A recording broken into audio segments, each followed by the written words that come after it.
வங்கக்கடலில் நிலை கொண்டுள்ள பெஞ்சல் புயல் கரையை கடக்க தொடங்கியது. மாமல்லபுரம் புதுச்சேரி இடையே புயல் கரையை கடந்து வருவதாக வானிலை மையம் அறிவிப்பு. சென்னை செங்கல்பட்டு மாவட்ட கடலோர பகுதிகளில் பலத்த தரைக்காற்று. 5 மீட்டர் உயரத்திற்கு ராட்சத அலைகள் எழுவதால் கடற்கரையோர மக்கள் அச்சம். சென்னை கிழக்கு கடற்கரை சாலை மற்றும் OMR சாலையில் பொது போக்குவரத்து தற்காலிகமாக நிறுத்தம். புயல் கரையை கடக்கும் போது பொதுமக்கள் வீடுகளை விட்டு வெளியே வர வேண்டாம் என பேரிடர் மேலாண்மை ஆணையம் வேண்டுகோள்.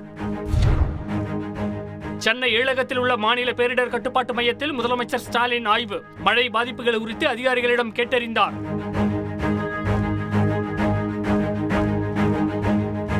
மாவட்ட ஆட்சியர்களுடனும் அவசர ஆலோசனை. நிவாரண முகாம்களில் தங்க வைக்கப்பட்டுள்ள மக்களுடன் தொலைபேசி வாயிலாக உரையாடினார்.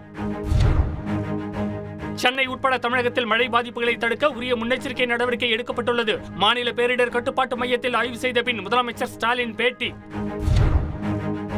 சென்னை புறநகர் பகுதிகளில் பெய்த தொடர் மழையால் அடையாறு ஆற்றில் வெள்ளப்பெருக்கு.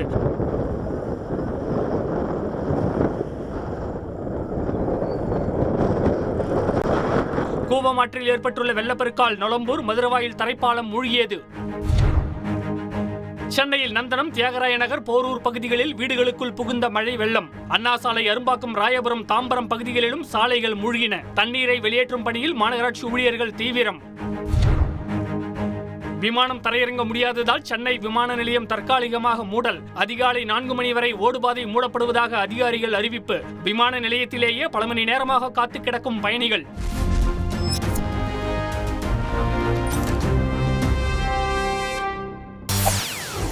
செய்திகளை உடனுக்குடன் தெரிந்து கொள்ள உடனே சப்ஸ்கிரைப் பண்ணுங்க.